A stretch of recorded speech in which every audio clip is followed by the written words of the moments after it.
Good morning, Teddy. Thank you so much to join us this morning. We want to get right into it right away.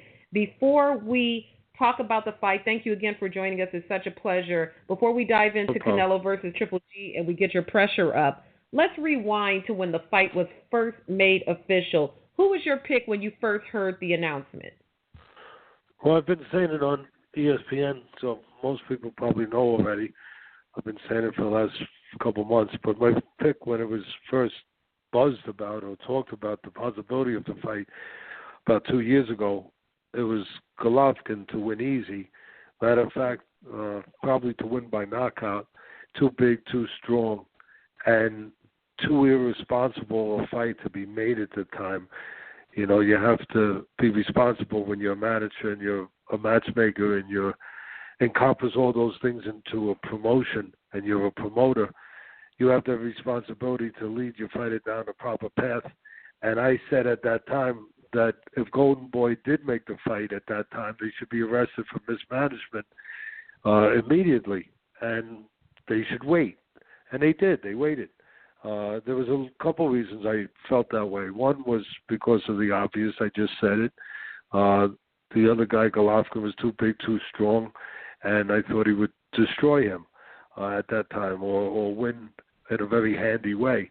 But the other reason was economics. You know, economics is always a big part of it, obviously. And if they had the goose that lays the golden eggs, and why kill it? You know, that goose, of course, being Canelo. He, because of the great Latino market and backing with the Mexican fan base and the Latino fan base, with pay-per-view, they could fight a doorman, you know, down the street, and they could get paid. They proved that. I mean, I went with ESPN. I had to go cover the fight with the guy from England, Smith, or whatever his name was, that we fought in Dallas. I had to go out there and cover that fight at the Dallas, you know, football stadium. And so they could make, and that guy, of course, wasn't really entitled to a title fight. I don't care what the corrupt organizations say, and as far as rating or anything like that. So when you know that you could fight anybody and get paid, why destroy that? I mean, you have a responsibility not to destroy that. So I knew that it made no sense to make the fight at that time for those two reasons, and that they should wait for him to get older, wait for Golovkin to dissipate a little bit, and also wait for the fight to become a bigger fight, because as much as what I just said is true, that Canelo could fight anybody and still get paid, that was not true on the other side of it. Canelo, you know, Golovkin couldn't fight anybody and get paid. He couldn't get to that stratosphere of money that Canelo could get to. As good as he was, he just couldn't get there. He wasn't, he wasn't a crossover fighter that had that kind of market behind him. So it made no sense at all in any way to make that fight. So they waited. And by waiting, what happened? Well, the guy got older. He dissipated over the last 2 years. Maybe he got exposed. Maybe it wasn't dissipation only. Maybe the truth was that the curtain got pulled back from the Wizard a little bit. And we saw that he was vulnerable in ways we didn't see in the Jacobs fight, in the Kell Brooks fight, whatever it was. By waiting 2 years, A, they had a better chance to win the fight, or at least be competitive in the fight, and B, they would make more money. And now here we are on the other side of the fight. Dave Moretti, 115-113. Don Trella, 114-114, a draw. And Adelaide Bird, 118-110. How did you score the fight, Teddy? And we'll talk about the judges scoring. I don't have my card. You know, I threw my card away, I'll be honest, as I probably threw up in the garbage pail. But I was on the air to 2 o'clock in the morning. We did an hour straight of live television with me and Stephen Smith. And, you know, I just, at a certain point, the card didn't mean anything anymore. I think I had it 118, 110, believe it or not, the same as that crook had it, obviously the other way. But, you know, I could have had it 117, 111. Either one would have been fine. But at the end of the day, what we're not looking at, too, we're looking at that, which is, you know, the right thing to look at. But we're not looking at the 114. That was the only difference with that was latex gloves were used so you wouldn't leave fingerprints. That's the oldest move in boxing. If you want to corrupt a fight, if you want to give it to somebody else or not give it to somebody, you make it a draw so people can conjecture about it, like we are right now, and people are right now. People are fooled very easy, and when they want to be fooled sometimes. So you don't leave fingerprints. That's what the 114. It's a robbery without fingerprints. That's the only difference. Is it possible that Adelaide Byrd, since she's always so far on the other side of where the trend that the other judges are going, is there, when judges are instructed, when they're heading out there to score these fights from the early points in their career and working up the championship fights, is there a standard way that judges are taught, or could she have been just done something different or taught something different that's contrary to what other judges are taught? Listen, I'm not going to try to break that down. I don't know what. I mean, it's either ineptness or corruption. You take your choice, whatever you want to do. I just don't think somebody could be that inept. That's all. But the criterion should be clear. It's supposed to be.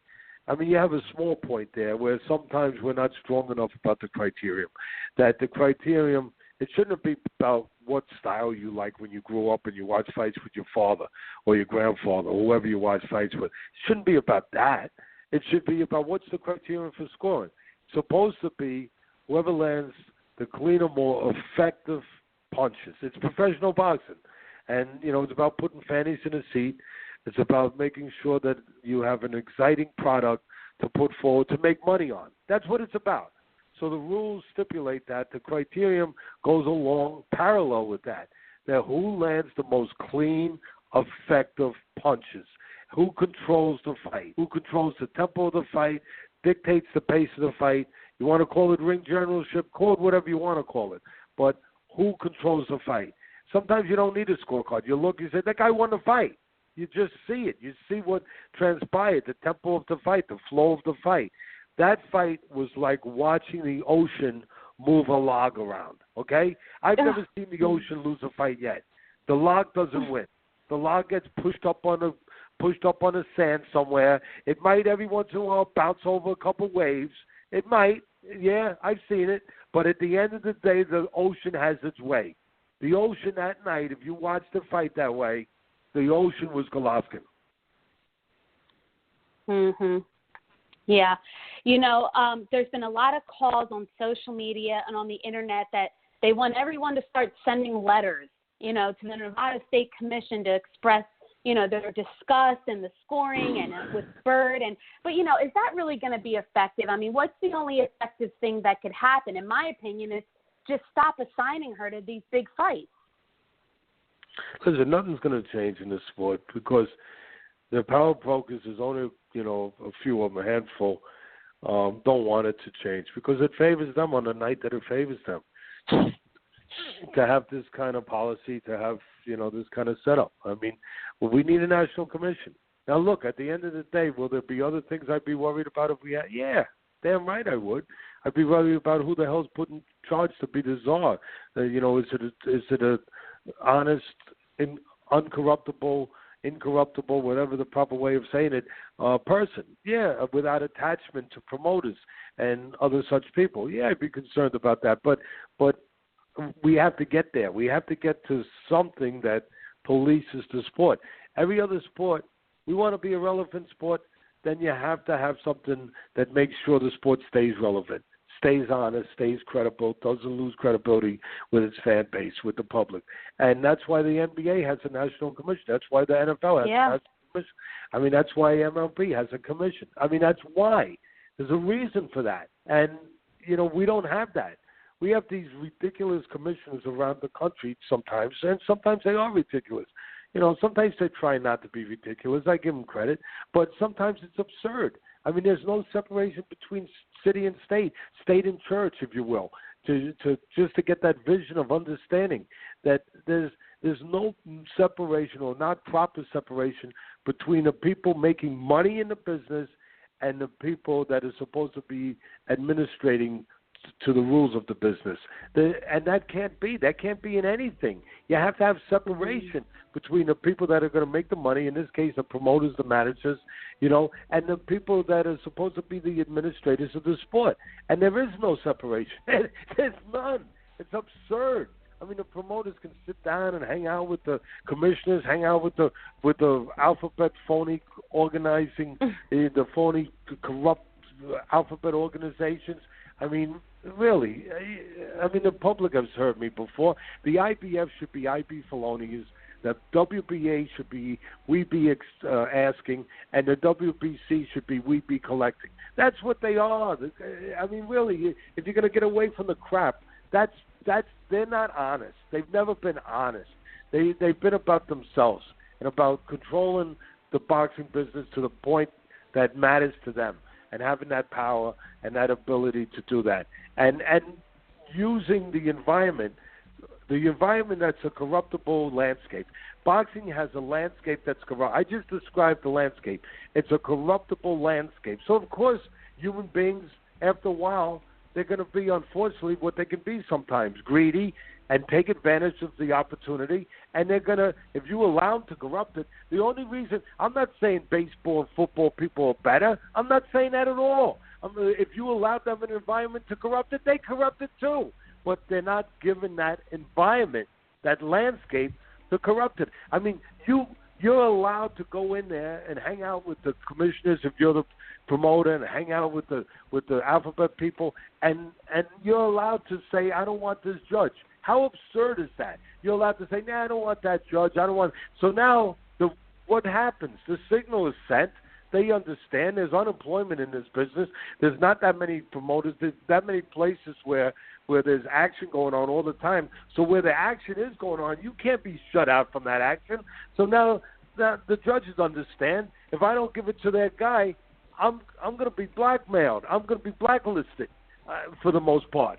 So I'm not going to be. I'm going to be kept off shows. I can't be kept off shows if I'm going to be a judge.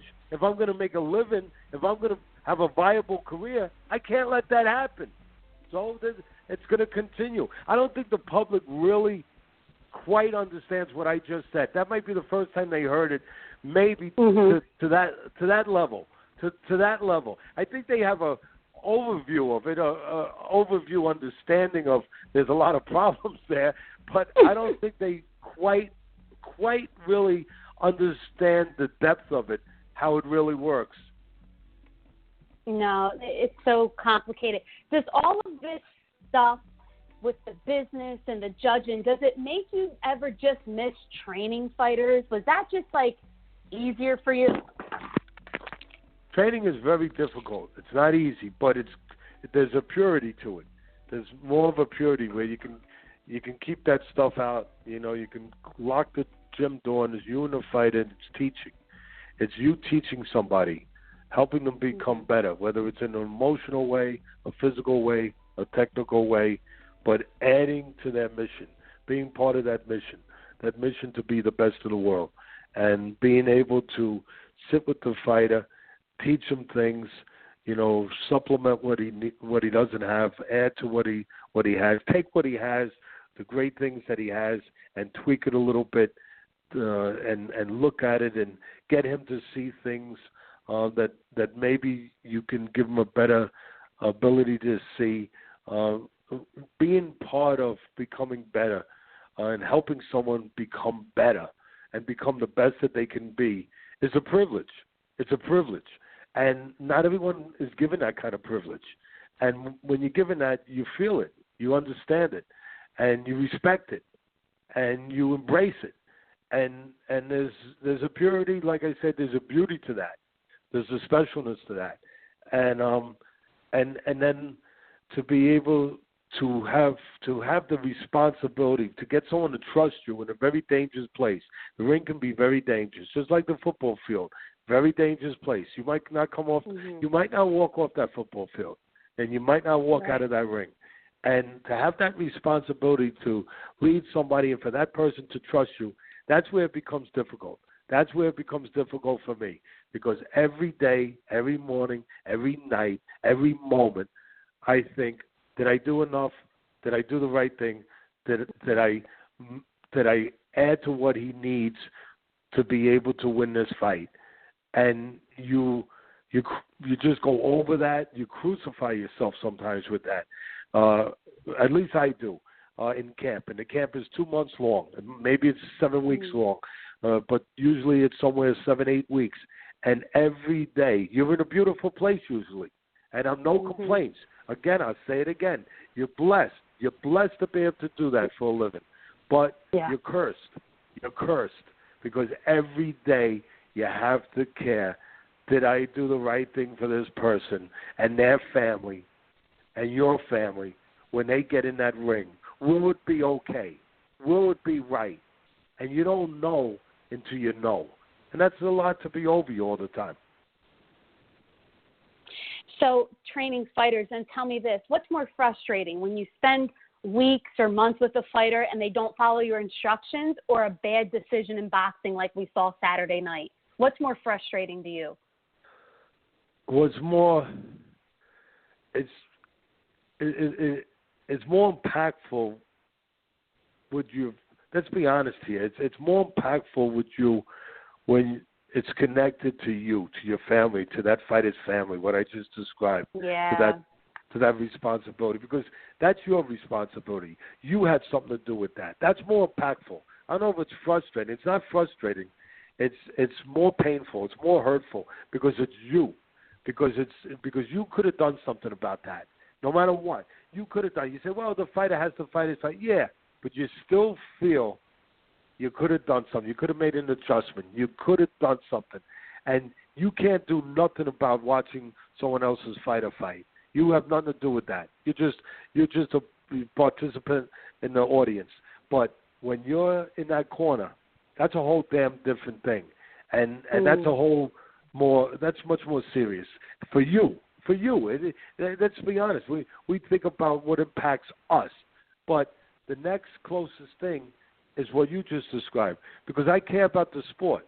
I've been in the sport 40 years. I haven't done anything else. This is all I've ever done. And you just care about the sport. You understand the impact. You know why I get so upset? Some people don't understand. They say, oh, gee, he got really upset, that fighter lost. Well, he'll have another chance. No, he won't. He might never get another chance. Now, these guys will. They're at that special place. But what about all these other fighters we forget to mention? The 20 years that I did ESPN Friday Night Fights, all these fighters, I can't even remember their names, that had chances to get there, that worked it wasn't that night.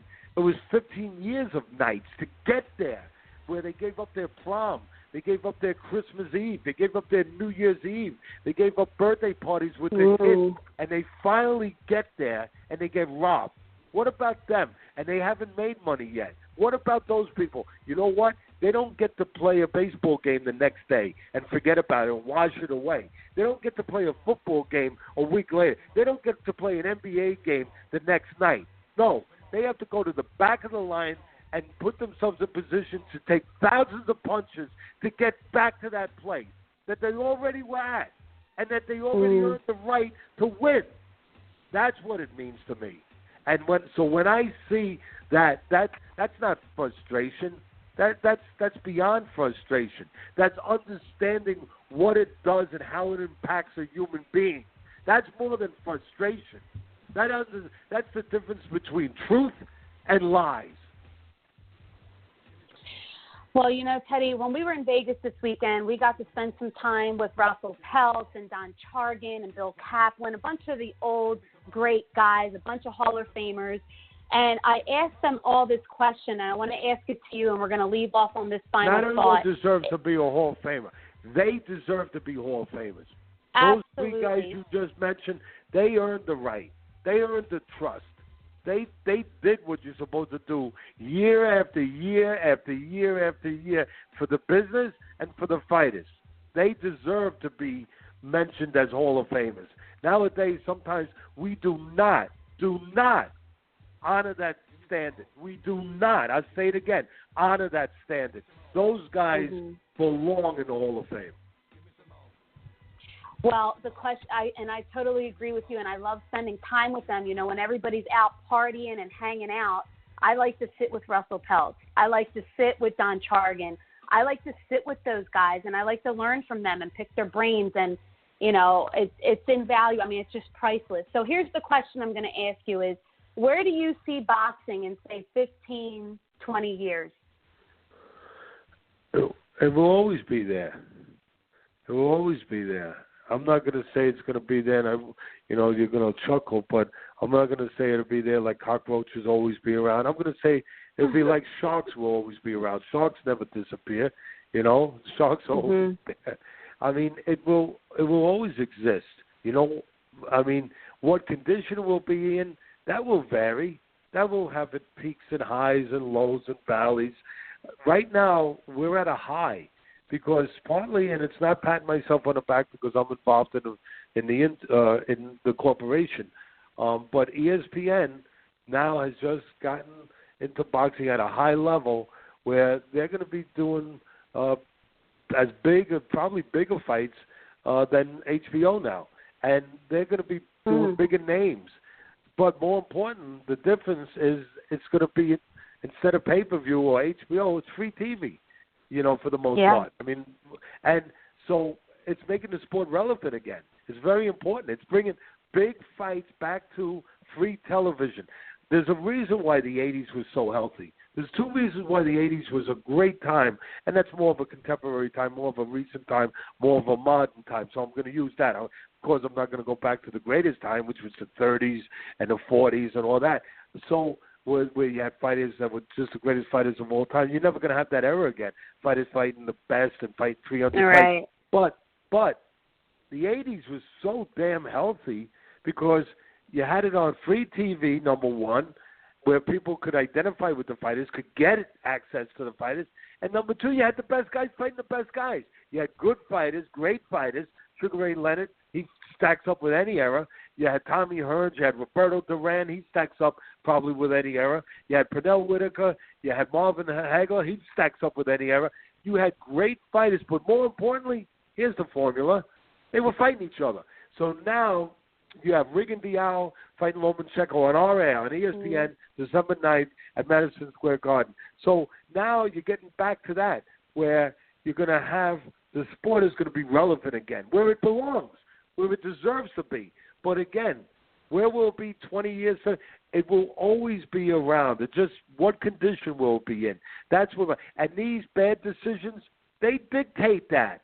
They dictate to a certain degree because every time you send out a sailboat to sail, and I'm going to look at it that way. You know, boxing as a sailboat to sail out on a beautiful sea, and then you have a bad decision. You just smashed one of the sails.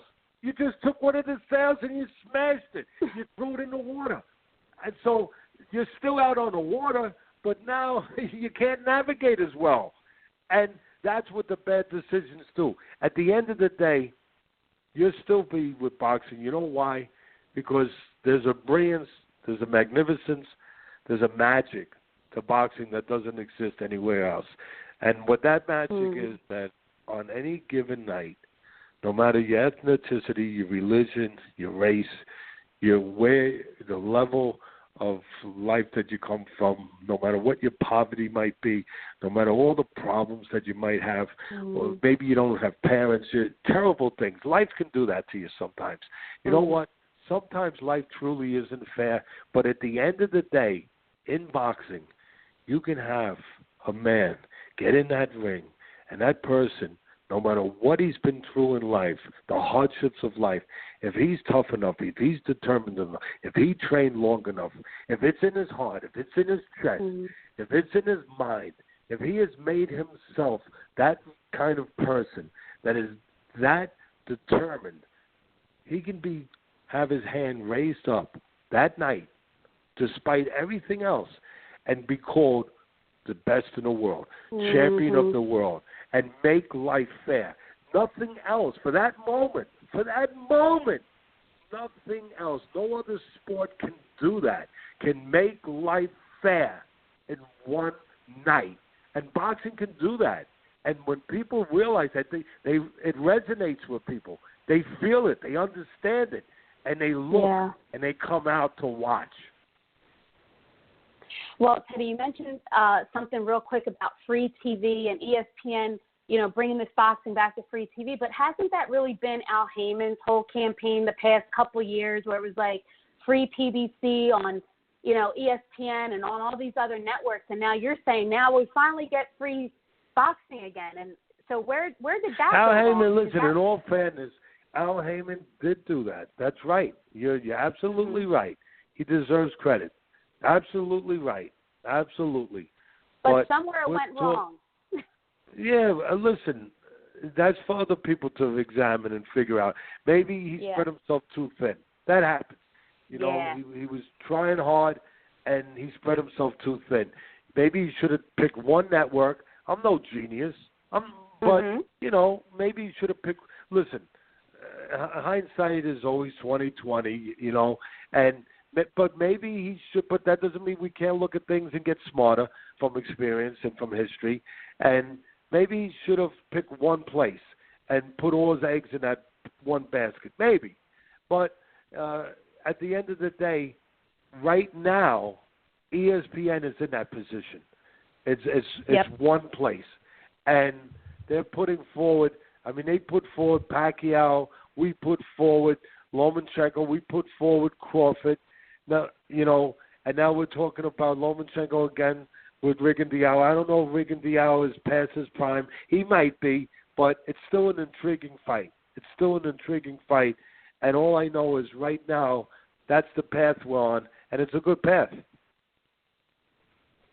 Well, Teddy, it has been an honor speaking with you this morning. Those scorecards put a little water in the basement on us this weekend, but we're still going to carry on and fight into the next few rounds. We're looking forward to seeing you on the desk, like you said, with Lomachenko, Rigondeaux, and the other great fights that are coming up on ESPN. Thank you again for joining us this morning.